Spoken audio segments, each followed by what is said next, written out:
Shalom, j'espère que vous allez bien. Aujourd'hui, je vais parler comment Jésus était né, à quel endroit. Il n'était pas né dans une maison ou dans l'hôpital, mais Jésus, il était né dans un mangeoire où il y a des animaux, où des gens qui nourrissent des animaux. Je vais lire dans Luc 2. À cette époque, l'empereur Auguste donne l'ordre de compter les habitants de tous les pays. C'est la première fois qu'on fait cela. À ce moment-là, Quirinius est gouverneur des Syries. Tout le monde va se faire inscrire chacun dans sa ville de ses ancêtres. Joseph quitte donc la ville de Nazareth en Galilée pour aller en Judée à Bethléem. C'est la ville du roi David. En effet, David est l'ancêtre de Joseph. Joseph, c'est lui le père de Jésus. Joseph va faire inscrire avec Marie, sa femme, qui attend un enfant. Pendant qu'ils sont à Bethléem, les moments arrivent où Marie doit accoucher. Elle met au monde un fils, son premier enfant.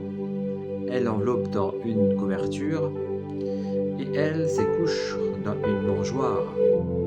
En effet, il n'y a pas de place pour eux dans la salle où logent les gens des passages. Dans la même région, il y a des bergers. Ils vivent dans les champs et pendant la nuit tard, ils gardent les troupeaux. Un ange du Seigneur se présente devant eux. La gloire du Seigneur les enveloppe des lumières. Alors ils sont très peur. Les bergers sont très peur quand ils ont vu les anges de Dieu. L'ange leur dit, n'ayez pas peur. Oui, je viens vous annoncer une bonne nouvelle qui sera une grande joie pour tout le peuple. Il a dit pour tout le peuple. Aujourd'hui, dans la ville de David, un sauveur est né. Pour vous, c'est le Christ. Voici comment vous allez le reconnaître. Vous trouverez un petit enfant enveloppé dans une couverture et couché dans une mangeoire.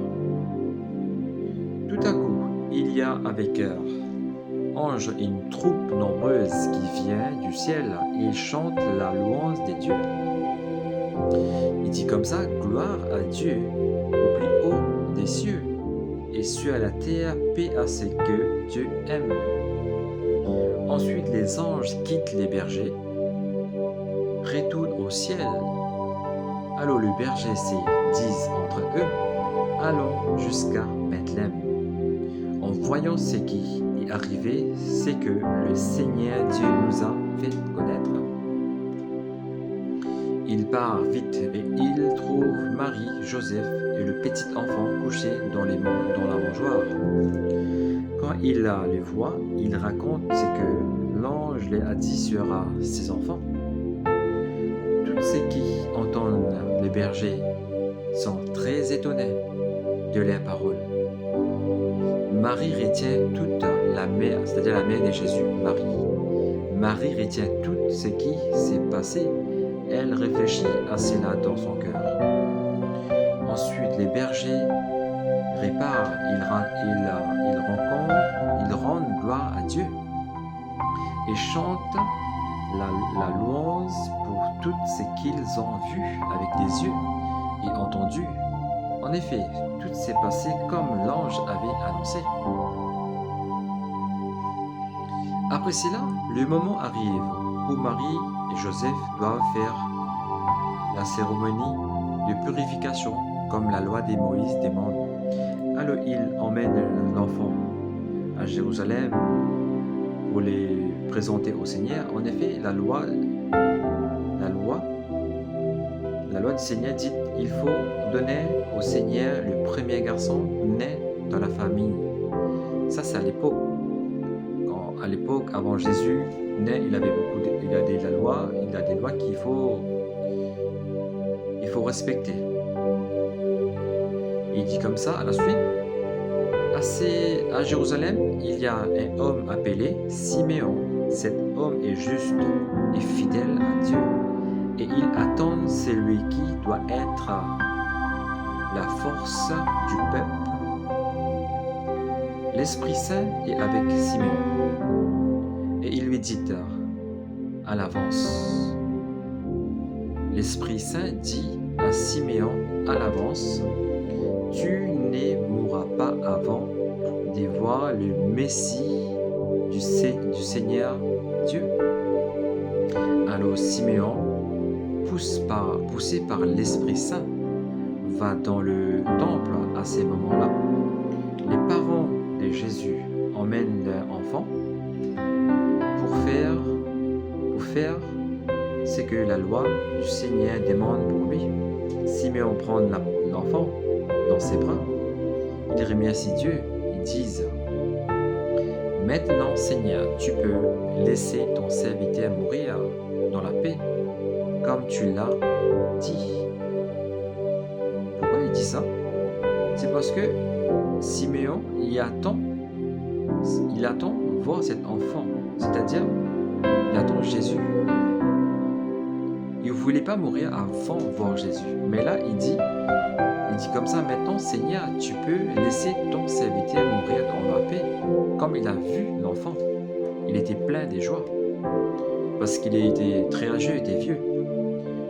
Oui, mes yeux ont vu le salut que tu nous as donné. Tu l'as préparé devant tout le peuple. C'est la lumière qui te fera connaître au monde entier. C'est la gloire de ton peuple. C'est la lumière qui te fera connaître au monde entier. La gloire de ton peuple. La gloire de ton peuple.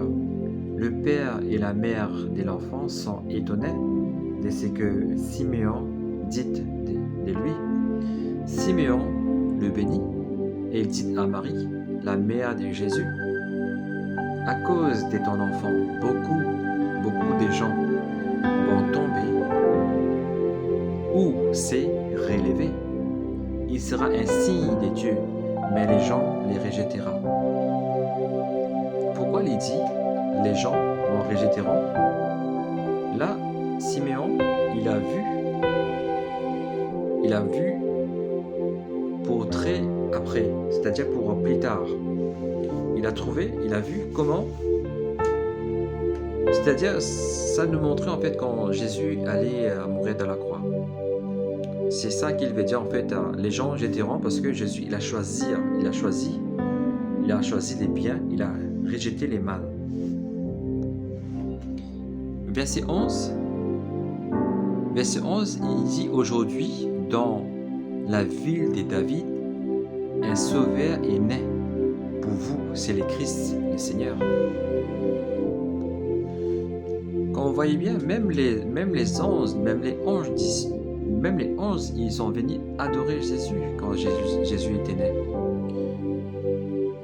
C'est qu'on a compris, c'est qu'on a lu. Un sauveur est né. Jésus, il était né dans la famille de David.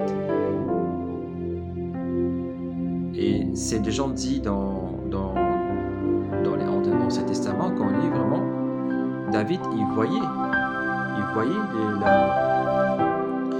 la naissance de Jésus. Il voyait comment Jésus est né. Quand vous lisez dans Somme, vous allez trouver, il y a beaucoup des endroits qui s'écrit comment David a fait cette vision, comment il a trouvé Jésus qui va venir comme des sauveurs. Là, il nous a dit clair. Aujourd'hui, verset 11, aujourd'hui dans la ville de David, un sauveur est né. Pour vous, c'est le Christ Jésus. C'est-à-dire qu'on dit pour vous, c'est pour tout le monde.